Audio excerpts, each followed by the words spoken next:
Hello dear students, हम लोग सफलता टेस्ट सीरीज डे 7 का जो है आज डिस्कशन करेंगे और उस डिस्कशन के थ्रू आप अपने आंसर को चेक कर पाएंगे। चलिए तो एक एक करके हम लोग क्वेश्चन का डिस्कशन करते हैं। ये देखिए रहा आपके सामने क्वेश्चन नंबर 1। सबसे पहले माइक्रो का क्वेश्चन नंबर 1 है, माइक्रो से स्टार्ट है। क्या बोला? कहता है इन विच एनालिसिस, इन क्या बोला गया? हाँ, in which analysis can utility be measured in define number such as 1 2 3 4। आपको हम ये बता चुके हैं कि यूटिलिटी जब नंबर में डिफाइन करना हो, यूटिलिटी का मेजरमेंट नंबर में करना हो, तो उसको हम लोग बोलते हैं वो कार्डिनल यूटिलिटी अप्रोच है। कौन सा? वो कार्डिनल यूटिलिटी अप्रोच है। और जब रैंक किया जाए तो उसको बोलते हैं ऑर्डिनल, है ना। तो आपको पूछा जाए क्या कि 1 2 3 नंबर में, तो 1 2 3 नंबर में जब किया जाए तो उसको हम लोग कहते हैं वो कार्डिनल यूटिलिटी अप्रोच है। देखिए ऑप्शन नंबर ए। दूसरा दिया हुआ ऑर्डिनल, तीसरा बोथ एंड भी, तो ये नहीं होगा। तो ऑप्शन नंबर कौन सा हो जाएगा? ए, कार्डिनल यूटिलिटी अप्रोच। चलिए क्वेश्चन नंबर 2 बोला when only 1 unit of A commodity is consumed. कहता है जब अगर 1 यूनिट ऑफ कमोडिटी कंज्यूम किया जाए, 1 यूनिट, फर्स्ट यूनिट, तो कहता है कि अगर आप फर्स्ट यूनिट का कमोडिटी कंज्यूम करते हैं तो ये हमारा अगर यूनिट हो गया और ये हमारा मार्जिनल यूटिलिटी और ये टोटल हो गया। तो कहता है जितना अगर मार्जिनल, हर बार तो ये डिक्रीज करता है, लेकिन आपका जो है जो फर्स्ट यूनिट पे एमयू का वैल्यू रहता है वही टीयू के बराबर होता है हमेशा। तो कहता है जितना आप एक ही यूनिट का कंज्यूम किए हैं तो एडिशनल यूटिलिटी और टोटल यूटिलिटी फर्स्ट वाले यूनिट पे हमेशा बराबर होता है। तो क्या हो जाएगा यहाँ? MU is the equal to TU. करा मार्जिनल यूटिलिटी जो है वो टोटल के बराबर है। देखिए ऑप्शन नंबर ए हो गया इसका राइट आंसर। चलिए नेक्स्ट क्वेश्चन क्या बोला गया? If the consumer consumed only 1 commodity X he will be in equilibrium.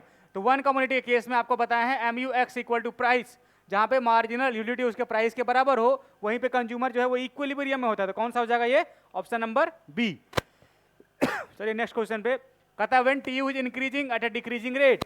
कह रहा है जब मार्जिनल यूटिलिटी जो है वो डिक्रीज करता है, जब आपका एमयू जो है वो डिक्रीज करे, तो एमयू डिक्रीज करने से आपका टीयू जो है वो इंक्रीज तो करता है, बढ़ता तो है, लेकिन डिक्रीजिंग रेट से बढ़ता है, डिक्रीजिंग रेट से बढ़ता है। तो कहता है कि जब आपका, क्या पूछा क्वेश्चन में, कि जब आपका टीयू इंक्रीज करेगा डिमिनिशिंग रेट से तो एमयू जो है वो हमेशा डिक्रीज करता है, और एमयू हमेशा से डिक्रीज ही करता है, एमयू कभी बढ़ता नहीं है।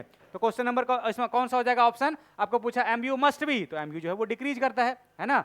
नेक्स्ट क्वेश्चन पे कहता है marginal utility of a particular commodity at the point of saturation.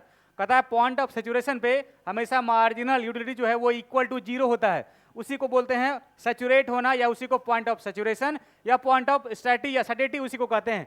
तो ऑप्शन नंबर कौन सा हो जाएगा इसमें? Marginal utility equal to 0। तो ऑप्शन नंबर 1 हो जाएगा। चलिए नेक्स्ट क्वेश्चन पे कहता है the sum of factor payment is equal to, चाहे आपको फैक्टर इनकम कहे, फैक्टर इनकम, चाहे आपका फैक्टर पेमेंट कहे, फैक्टर चाहे आपको फैक्टर पेमेंट कहे, तो कहता है फैक्टर इनकम या फैक्टर पेमेंट का सम जो होता है वो हमेशा नेशनल इनकम के बराबर होता है। इसका जो है वो सम जो होता है वो किसके बराबर होता है? नेशनल इनकम के बराबर। देखिए आपके पास है ऑप्शन, ये होगा डोमेस्टिक इनकम, ये गलत है। देखिए ऑप्शन नंबर बी मिल गया नेशनल इनकम का, ठीक है। तो इसका कौन सा हो जाएगा? Option number b. Next question बोला when national gross domestic product at market price, यहाँ मार्केट प्राइस के बारे में कुछ नहीं लिखा, सिर्फ आपको दिया है कि जीडीपी 840 करोड़ है and price index 120, then real GDP. तो रियल जीडीपी निकालने का फॉर्मूला होता है क्या? कहता है nominal GDP divided by price index into 100। कहता है इसमें कितना है? नॉमिनल जीडीपी दिया हुआ है आपका 840, प्राइस इंडेक्स कितना है? 120 और इनटू 100। तो बरसते 84, ये हो गया 7 बार में, ये हो गया तो कितना हो गया? ये 700 करोड़ इसका आंसर। देखिए option number A. Next question बोला कि the impact of an externality. आपको बताए थे कि एक्सटर्नलिटी जो है उसका हमारे समाज पे, हमारी सोसाइटी पे, हमारे देश पे 2 इम्पैक्ट होता है, पहला पॉजिटिव और दूसरा निगेटिव। तो दोनों हो सकता है। देखिए ऑप्शन ए में बोला पॉजिटिव, दूसरा बोला निगेटिव, या तो हो सकता है कि आइदर पॉजिटिव हो या निगेटिव हो, दोनों में से कोई हो सकता है। तो ऑप्शन नंबर सी देखिए आपका आइदर पॉजिटिव और निगेटिव। चलिए नेक्स्ट क्वेश्चन पे क्या बोला? Which of the following makes GDP an inappropriate index of welfare. इसमें 4 चीज आपको बताए थे जिसको हम लोग लिमिटेशन ऑफ जीडीपी कहते हैं। पहला बताए थे आपको अनइक्वल डिस्ट्रीब्यूशन ऑफ इनकम, या इसी को बोलते हैं डिस्ट्रीब्यूशन ऑफ इनकम। दूसरा बोले आपका कंपोजिशन ऑफ जीडीपी, तीसरा नॉन मॉनेटरी एक्सचेंज, और चौथा जो है हमारा क्या बोला? एक्सटर्नलिटी के बारे में। तो उसमें से 3 दिया हुआ है। पहला बोला नॉन मॉनेटरी एक्सचेंज, जिसको हम लोग पार्टी सिस्टम एक्सचेंज कहते हैं, दूसरा बोला एक्सटर्नलिटी जो कि पॉजिटिव और निगेटिव होता है, और तीसरा बोला composition and distribution of GDP. देखिए कंपोजिशन भी बोला है, डिस्ट्रीब्यूशन भी बोला है, तो दोनों मिला के बोल दिया यहाँ पे, तो चारों चीज आ गया इसमें से। तो ए भी है, बी भी है और सी भी है, तो कौन सा हो गया इसका आंसर? All of these. चलिए नेक्स्ट क्वेश्चन पे बोला विच वन इंक्लूड्स डेप्रिसिएशन। कहता हमेशा ग्रॉस में जो है, ग्रॉस में हमेशा से डेप्रिसिएशन का वैल्यू जो है, डेप्रिसिएशन का वैल्यू जो है वो इंक्लूड होता है। तो जब भी ग्रॉस बोला जाए तो ग्रॉस में हमेशा, देखिए तो जी वाला ऑप्शन है आपके पास, ये देखिए जीएनपी एट मार्केट प्राइस, जी का मतलब ग्रॉस, तो इसका मतलब इसी में डेप्रिसिएशन इंक्लूड होगा, तो ऑप्शन नंबर ए हो गया। आगे चेक करते हैं, देखिए नेट, नेट में हमेशा कभी डेप्रिसिएशन इंक्लूड नहीं होता है, एक्सक्लूड हो जाता है, तो ये नहीं होगा।